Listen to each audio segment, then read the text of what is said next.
Hello dear students, you are most welcome in our channel. I am Gaurav Kumar. I teach you Information Technology 402 for class 9. In this subject is an additional subject in which we study about the information technology, which is very important in our today's lives because technology is the one of the most important part of our daily life. Let's start with first unit.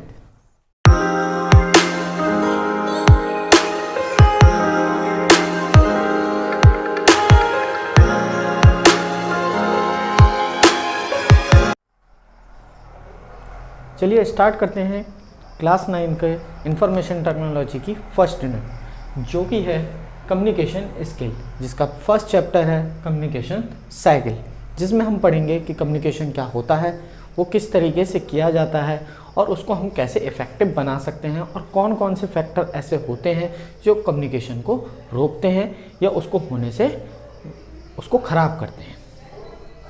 चलिए start करते हैं। Communication it is a two way process between two और more person.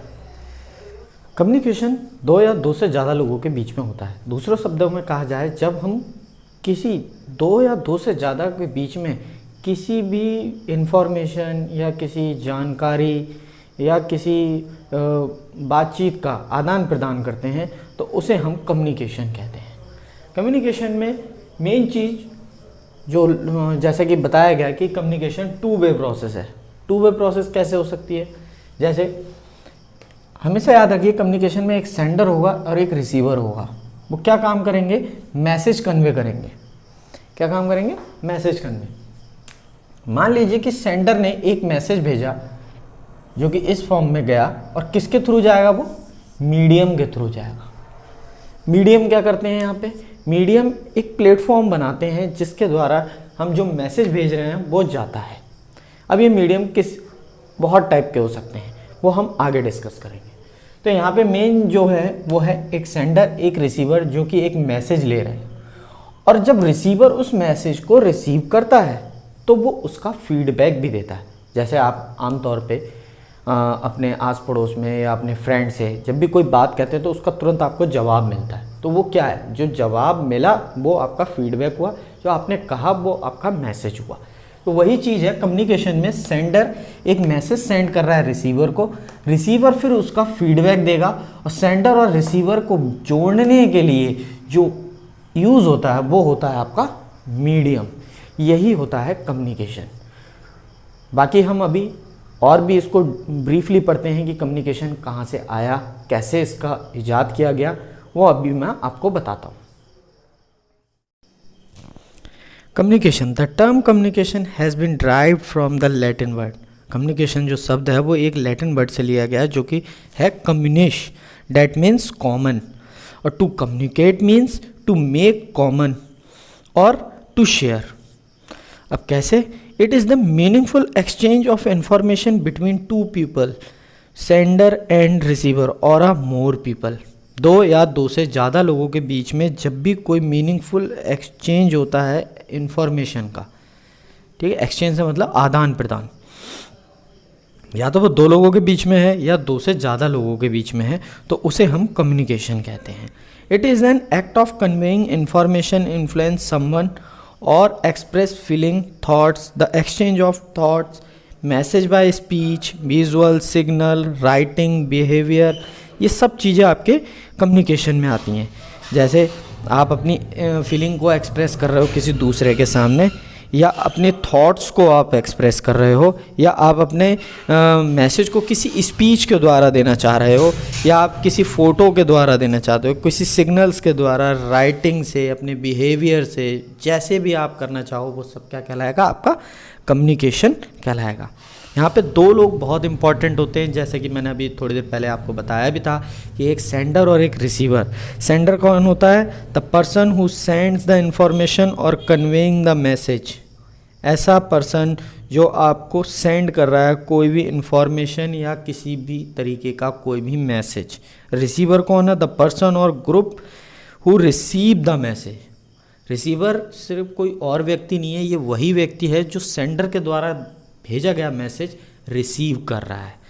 इसके अलावा और कुछ नहीं। अभी मैंने आप लोगों को कम्युनिकेशन की डेफिनेशन बताई, कैसे कम्युनिकेशन वर्ड का मीनिंग क्या होता है, कम्युनिकेशन कैसे सेंडर और रिसीवर के बीच में एक्सचेंज होता है। अब इसी को और अच्छे से जानने के लिए अब हम नेक्स्ट टॉपिक की तरफ बढ़ते हैं, जो कि हमारा एलिमेंट्स ऑफ कम्युनिकेशन। यहाँ पे कम्युनिकेशन एक सेंडर और एक रिसीवर के बीच में भी बहुत सी चीज़ें होती हैं जो कनेक्टेड रहती हैं।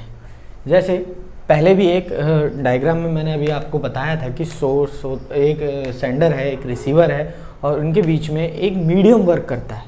लेकिन वो मीडियम भी, उस मीडियम के बीच में भी कई सारे पॉइंट्स होते हैं, कई सारे फैक्टर्स होते हैं जो वर्क करते हैं।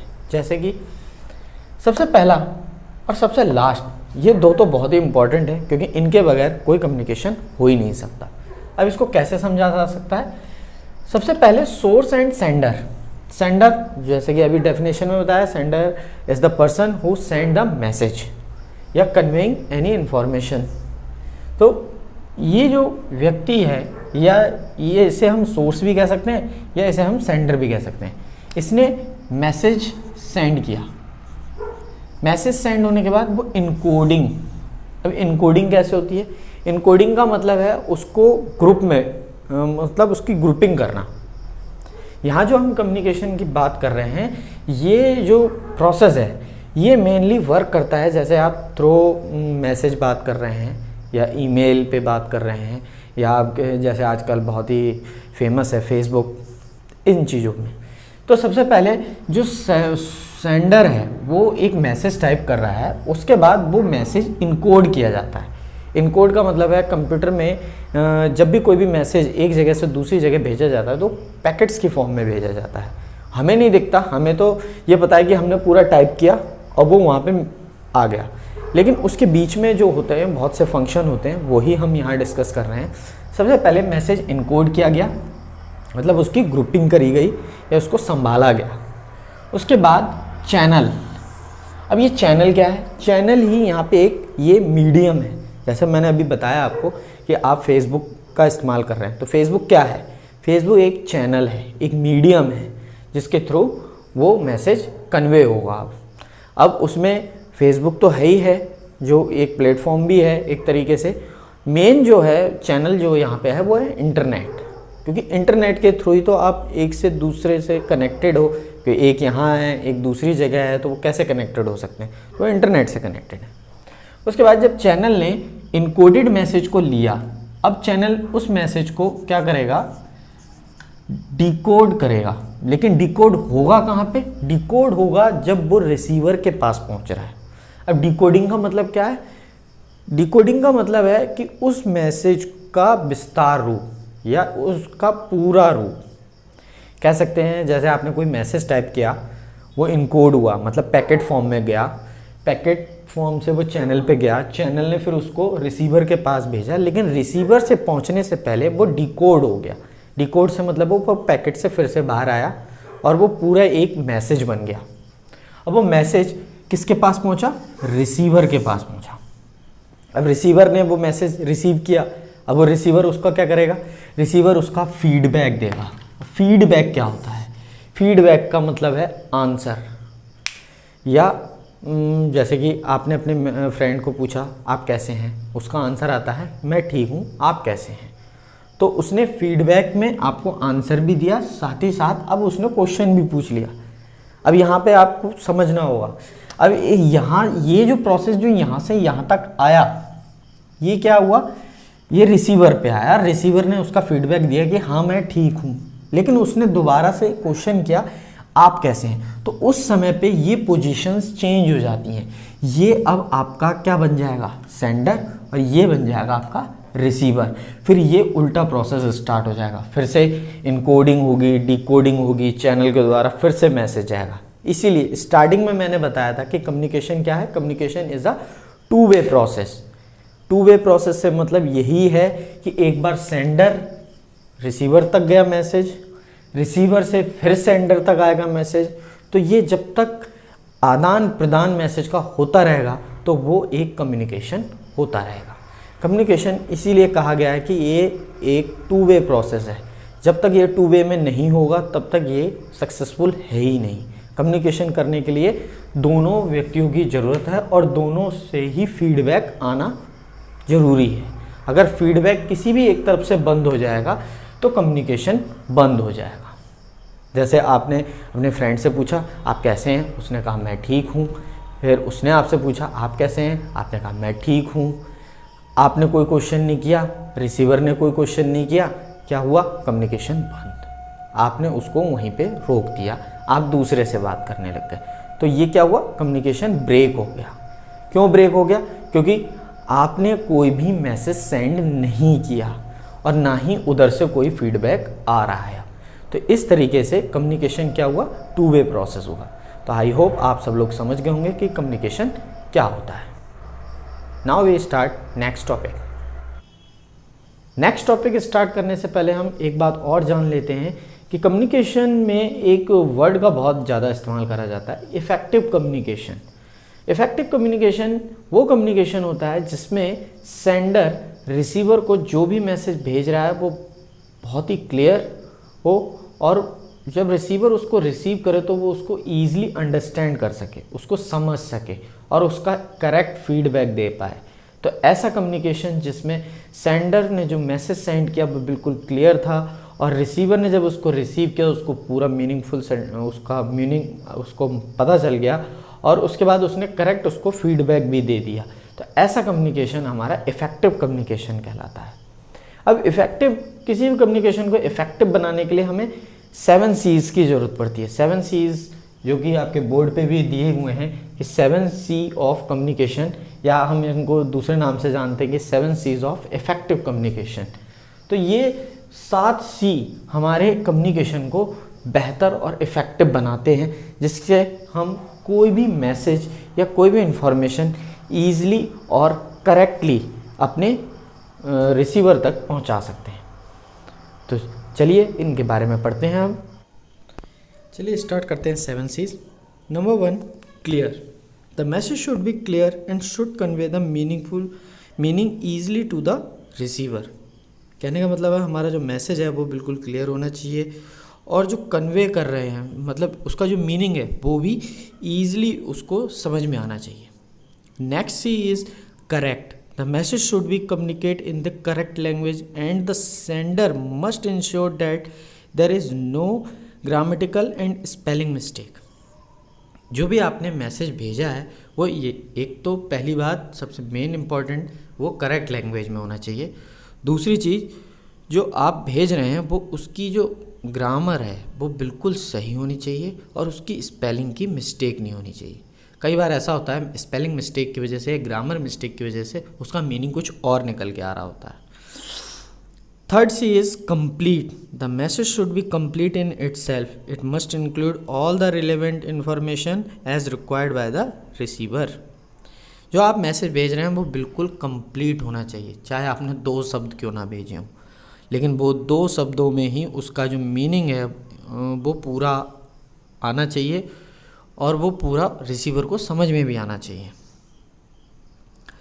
फोर्थ C है concrete. The communication should be concrete which means that the message should be clear and it is not miss interrupted. All the facts and figures should be clearly mentioned.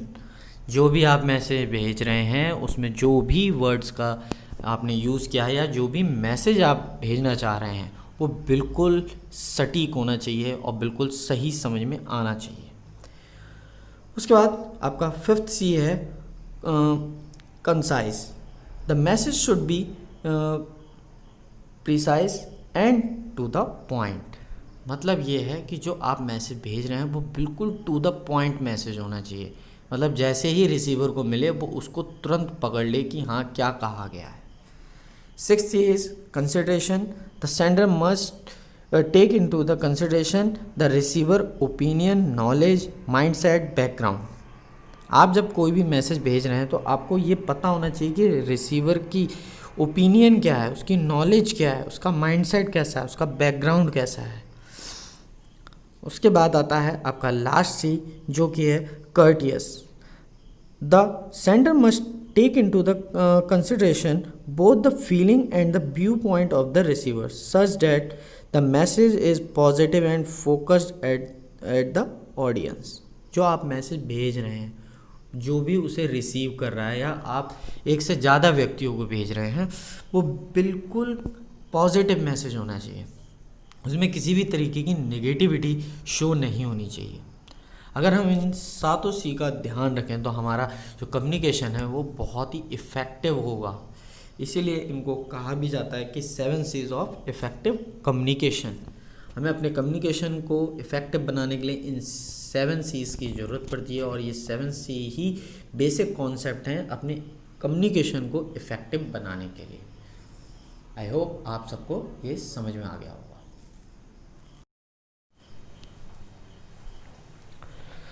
अब हमारा next topic है जो कि इस chapter का last topic है, barrier to the communication. किसी भी कम्युनिकेशन में कुछ बैरियर्स आ सकते हैं अगर हम कुछ बातों का ध्यान ना रखें। तो सबसे पहले जो हम बात करते हैं कि बैरियर क्या होते हैं, तो बैरियर का मतलब होता है रुकावट। तो रुकावटें हर जगह होती हैं, बस कुछ चीज़ों का ध्यान रखिए तो वो रुकावटें कभी नहीं आएंगी। ऐसा ही कम्युनिकेशन में होता है, कम्युनिकेशन में भी कुछ रुकावटें होती हैं, बैरियर्स जिसे हम कहते हैं। तो यहाँ 3 टाइप्स के बैरियर्स होते हैं। सबसे पहला एनवायरमेंटल बैरियर, दूसरा सिचुएशनल बैरियर, तीसरा इंडिविजुअल बैरियर। तो हम 1 बाय 1 इन बैरियर्स के बारे में डिस्कस करते हैं। तो सबसे पहले एनवायरमेंटल बैरियर।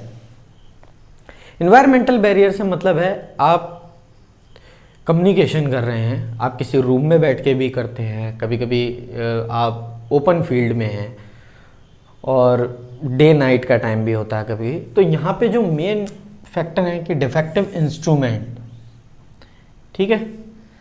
मान लीजिए आपके पास जो इंस्ट्रूमेंट हैं, जैसे माइक यूज़ कर रहे हैं, माइक में अजीब तरीके का साउंड प्रोड्यूस हो रहा है, तो वो भी एक क्या है, एनवायरमेंटल बैरियर है। Poor light,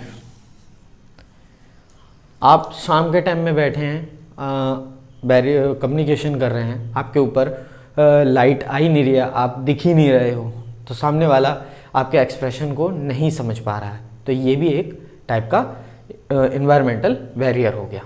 next is situational barrier. Situational barrier से मतलब है कि जब कम्युनिकेशन हो रहा है तो उस समय कौन सी सिचुएशन में आप उस कम्युनिकेशन को कर रहे हैं।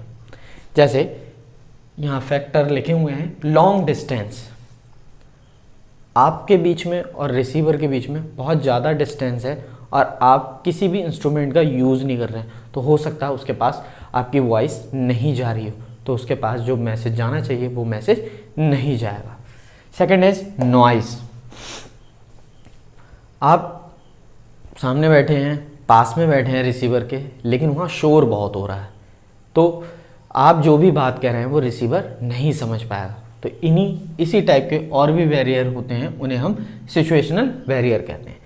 जो मेन है, जो आपका लास्ट बैरियर जिसका सबसे ज़्यादा ध्यान रखना होता है, जो कि होता है इंडिविजुअल बैरियर, जिसमें आपके आते हैं इमोशंस और एटीट्यूड और भी ऐसी चीज़, जैसे कि एज डिफरेंस का भी आ जाता है इसमें, कि आप जब किसी से बात कर रहे हैं, अब आप अपनी उम्र वाले बच्चे से या अपने उम्र के फ्रेंड से आप बात कर रहे हैं, अचानक आपसे कोई भी बड़ा व्यक्ति वहाँ पे आ जाता है, तो आप आपस में कम्युनिकेशन करने में थोड़ा हिचकिचाएंगे, कुछ शब्दों का यूज़ नहीं करेंगे।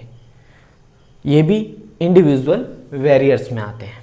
तो इंडिविजुअल बैरियर में इमोशनल, एटीट्यूड, एज डिफरेंस और भी इस टाइप के बैरियर होते हैं, जो कि किसी भी कम्युनिकेशन को इफ़ेक्ट कर सकते हैं। तो यहाँ पे जो 3 टाइप के थे, environmental, situational, individual, I hope आप सबको ये समझ में आ चुके होंगे। तो इस चैप्टर में सिर्फ इतना ही है। अगर आपको कोई भी डाउट इस चैप्टर के किसी भी टॉपिक से है तो आप मुझे कमेंट सेक्शन में कमेंट कर सकते हैं या आप मुझसे पर्सनली कांटेक्ट कर सकते हैं। Thank you so much.